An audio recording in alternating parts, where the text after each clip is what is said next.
वंदे मातरम। मैं विजय ठाकरे आपका स्वागत करता हूं स्टेप अप एकेडमी पर। आज हम लोग बात करने वाले हैं क्लास 12th के स्टूडेंट जो है मेरे, उनके लिए लेके आया हूं मैं chapter number 1 on the year of independence. तो आज का हमारा टॉपिक नंबर जो है वो 2 है, लेक्चर नंबर 2 है, अध्याय नंबर 2 है, पार्ट नंबर 2 है। इसमें कहा गया कि हमारी कंट्री में जब ब्रिटिशर्स आए तो हमारी इकोनॉमी को बहुत लो लेवल पे लेके चले गए ताकि हमारे पैर तोड़ दिए जाए। पैर तोड़ दिए जाए मतलब कि इकोनॉमी जो हमारे पैरों पे चल रही थी उसको ब्रेक कर दिया जाए। अगर किसी कंट्री को बर्बाद करना है तो उसकी इकोनॉमिकल कंडीशन को खराब कर दीजिए, बाकी सब कुछ अपने आप हो जाएगा। तो ब्रिटिशर्स ने भी यही एक यहां पे स्ट्रैटेजी यूज करी। पहले हम लोग बात कर चुके हैं लेक्चर नंबर 1 में कि डिवाइड एंड रूल पॉलिसी के थ्रू वो इंडिया में आए थे और फिर उन लोगों ने धीरे से बहुत तेजी से जो हिट किया हमारे यहां, पहले तो धीरे धीरे आए, सिस्टम समझा, और हिट जो बहुत तेजी से किया वो हमारी इकोनॉमी पे किया। तो हम लोग बात करने वाले हैं दोस्तों आज हमारा low level of economic development क्यों था भाई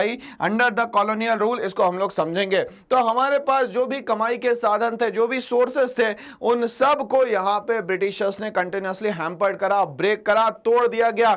इसीलिए कहीं ना कहीं हमारी इंडिया उस समय जो सोने की चिड़िया कहलाई जाती थी उसको यहां पे अब सोने की चिड़िया तो नहीं, बस चिड़िया बच गई, सोना पूरा ब्रिटेन यहां से चला गया। तो आइए हम लोग समझते हैं यहां पे टॉपिक में कि क्या हुआ ऐसा जिसके कारण हमारी कंट्री जो रिचेस्ट कंट्री हुआ करती थी वर्ल्ड में वो आज हमारे यहां खत्म हो चुकी है कंट्री। ऐसा क्यों हुआ?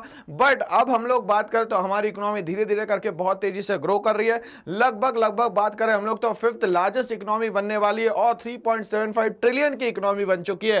पीपीपी में मॉडल पे बात करें हम लोग तो 3rd लार्जेस्ट इकोनॉमी आज हमारी, मतलब कंटिन्यूअसली हम लोग ओवरकम यहां पे कर रहे हैं। चलिए हम लोग समझते हैं यहां पे इंडियन इंडिपेंडेंट इकोनॉमी। हमारी जो इकोनॉमी थी लगभग 1st सेंचुरी में देखा जाए तो इंडिपेंडेंट इकोनॉमी थी, मतलब कि हमारे पास सब कुछ था, हमें किसी से भी कुछ लेने की जरूरत नहीं थी। लगे तो हम लोग यहां से एक्सपोर्ट करते थे गुड्स और सर्विसेज को before Britishers came to India. और हम लोगों ने देखा ब्रिटिशर्स लगभग हमारे यहां आते हैं 17th सेंचुरी में। हम लोग बात कर रहे हैं यहां पे इंडिया बेस्ड ऑन एग्रीकल्चर, और हमारी जो बेसिकली जो इकोनॉमी थी वो एग्रीकल्चर बेस्ड इकोनॉमी थी। और हमारे यहां लगभग 80 to 85% लोग जो थे सिर्फ और सिर्फ एग्रीकल्चर से ही क्या करते थे, इनकम जनरेट करते थे। और दूसरा हमारे यहां मैन्युफैक्चरिंग एक्टिविटीज भी होती थी। क्यों? क्योंकि एग्रीकल्चर सेक्टर से जो रॉ मटेरियल मिलता था उसको हम लोग फिनिश प्रोडक्ट पे कन्वर्ट करते थे मैन्युफैक्चरिंग एक्टिविटीज के थ्रू। बट यहां पे मैकेनाइज्ड सिस्टम ना होने के कारण, मशीन्स ना होने के कारण हमारे यहां हैंडीक्राफ्ट इंडस्ट्रीज जो थी बहुत अच्छी थी। इसीलिए हमारा फाइन आर्ट जो है बहुत अच्छा है, हमारी हैंडीक्राफ्ट इंडस्ट्री जो है बहुत शानदार तरीके से काम करती थी। इसी के कारण पूरे वर्ल्ड में इंडिया की चीजों की डिमांड कंटिन्यूअसली बढ़ती चली गई। India is well known for handicraft industry in the field of cotton. Cotton से जो भी प्रोडक्ट बनाए जाते थे उसके लिए हम लोग वेल नोन थे। और कॉटन जो है हमारे यहाँ इंडिया में गुजरात और महाराष्ट्र दोनों में होता है क्योंकि वहां पे ब्लैक सॉइल की अवेलेबिलिटी सबसे ज्यादा है।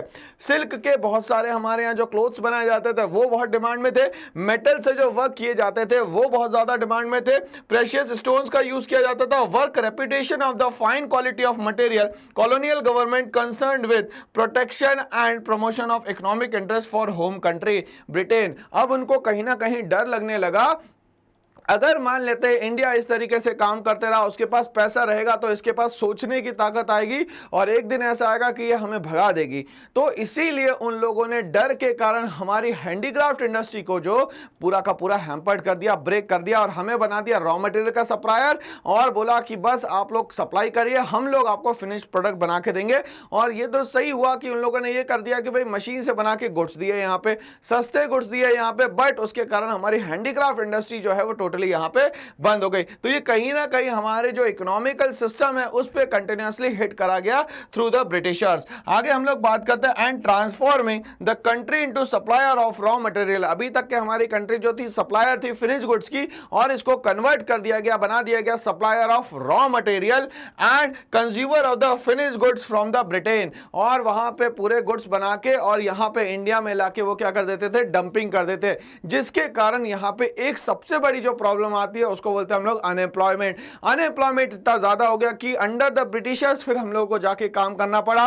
दूसरा, अगर हम लोग एग्रीकल्चर सेक्टर की बात करें तो एग्रीकल्चर सेक्टर की इकोनॉमी बहुत अच्छी चल रही थी, बट धीरे धीरे करके फेमाइन, ड्रॉट, जो भी नेचुरल कैलामिटीज आते गई उसमें हम लोगों को ओवरकम करने के लिए पैसा नहीं मिला ब्रिटिशर्स के थ्रू। इसके कारण हम लोग जो है ब्रिटिशर्स पे क्या हो जाता है, डिपेंडेंट हो जाते हैं किसी भी काम के लिए या पैसे के लिए। हम लोग बात करते हैं हमारी कंट्री की उस समय क्या कंडीशन थी, नेशनल इनकम इनकम और पर कैपिटा इनकम की, तो नेशनल इनकम कंट्री की वो इनकम होती है जो साल भर में गुड्स एंड सर्विसेज प्रोड्यूस किए जाते हैं, या तो हम लोग करें मतलब रेसिडेंट ऑफ द कंट्री करें, या तो रेस्ट ऑफ द वर्ल्ड से जो आ रहे हैं वो करे एक फाइनेंशियल ईयर में, तो उससे जो इनकम होती है उसको बोलते हैं हम लोग नेशनल इनकम। और अगर पर कैपिटा इनकम की बात करें तो national income divided by population करेंगे तो पर कैपिटा इनकम की बात करी गई। तो यहाँ पे ये कैलकुलेशन किसने सबसे पहले किया गया, इसको हम लोग देखेंगे यहाँ पे, यील्ड कॉन्फ्लिक्ट एंड इनकंसिस्टेंट। अब नेशनल इनकम का जो कैलकुलेशन था वो भी हमेशा इनकंसिस्टेंट था, दूसरा पर कैपिटा इनकम भी इनकंसिस्टेंट था। तो पहली बार VKR राव